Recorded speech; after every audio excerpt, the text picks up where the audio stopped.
नमस्कार. आजची आपली रेसिपी आहे उपवासाचे थालीपीठ. तर हे थालीपीठ बनवण्यासाठी आपल्याला साहित्य पण खूप कमी लागतं आणि चवीला खूप छान होतात आणि वेळ पण खूप कमी लागतो. तर हे थालीपीठ बनवण्यासाठी आपण इथे 5 ते 6 बटाटे घेतले आहेत आणि याची आपल्याला साल काढून घ्यायची आणि हे असे पाण्यामध्ये ठेवायचे आहेत आणि किसून घ्यायचे आहेत. तर असा आपल्याला या बटाट्याचा किस करून घ्यायचा आहे. तर असेच हे सगळे बटाटे किसून घ्यायचे. तर सोपी रेसिपी आहे, वेळ खूप कमी लागतो. तर इथे बटाट्याचा किस तयार झालेला आहे. यात आपल्याला 5 ते 6 बारीक कापलेल्या हिरव्या मिरच्या घालायच्या. हिरवी मिरची तुम्ही तुमच्या अंदाजाने कमी जास्त घालू शकता. इथे आपण 2 ते 3 टेबलस्पून शिंगाड्याचं पीठ घातलं, 2 ते 3 टेबलस्पून साबुदाण्याचं पीठ घातलं आणि 2 ते 3 टेबलस्पून राजगिऱ्याचं पीठ घातलं. चवीप्रमाणे मीठ घालायचं आणि हे मिक्स करून घ्यायचं आहे. तर हिरवी मिरची किंवा लाल मिरची पण आपण याच्यासाठी वापरू शकतो. तिखट पण यात आपल्याला घालता येईल. आणि हे सगळं असं छान मिक्स करून घ्यायचं. यात पाणी घालायची गरज नाही, यालाच पाणी सुटतं. तर हे असं मिक्स करून घ्यायचं आणि याचे थालीपीठ बनवायचे किंवा जाड असं हातावर थापून आपण याचं पॅनकेकसारखे पण हे बनवू शकतो. तर असं आपण हे छान मिक्स करून घेतलेलं आहे आणि आपण जे पीठ ह्याच्यासाठी वापरले आहेत, त्यातलं एखादं पीठ नसेल तरी पण हे थालीपीठ छान होतात. भगरीचं पीठ पण आपण या रेसिपीसाठी वापरू शकतो. तर असं आपल्याला हे थापून घ्यायचं आहे.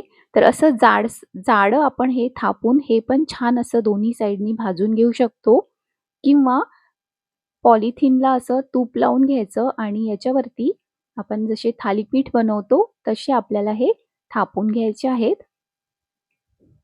तर पटकन होतात आणि सोपी रेसिपी आहे आणि चवीला खूप छान होतात. तर असे आपल्याला हे सगळे थापून घ्यायचे आहेत. तर कुठलेही 1-2 पीठ आपल्याकडे अवेलेबल असेल, तर ते पण आपण या बटाट्याच्या किसमध्ये घालून हे असे थालीपीठ बनवू शकतो. तर इथे आपण पॅनमध्ये तूप लावून घेतलेलं आहे आणि याच्यावरती आपल्याला हे थालीपीठ असं भाजून घ्यायचं आहे. तर याच्या आधीही मी भरपूर उपवासाच्या रेसिपीजचे व्हिडिओज अपलोड केलेले आहेत. बघायला विसरू नका आणि अशाच आणखी रेसिपीज बघण्यासाठी सबस्क्राईब नक्की करा. तर हे एका साइडनी असं छान झालेलं आहे आणि दुसऱ्या साइडनी पण आपल्याला हे असं छान भाजून घ्यायचं आहे. तर असं आपल्याला हे दोन्ही साइडनी छान खरपूस असं भाजून घ्यायचं आहे. तयार झाल्यानंतर हे आपण उपवासाची चटणी, उपवासाचं लोणचं किंवा दही याच्याबरोबर सर्व्ह करू शकतो आणि घरात उपलब्ध असलेल्या साहित्यामध्येच आपण हे छान असे उपवासाचे थालीपीठ बनवू शकतो. तर इथे आणखी एक थालीपीठ आपलं थापून झालं आहे आणि हे पण आपण असं छान दोन्ही साइडनी भाजून घेणार आहोत. तर नक्की करून बघा आणि तुम्हाला ही रेसिपी कशी वाटली ते आम्हाला नक्की कळवा आणि अशाच आणखी रेसिपीज बघण्यासाठी फॉलो आणि सबस्क्राईब नक्की करा. तर असं आपल्याला हे भाजून घ्यायचं.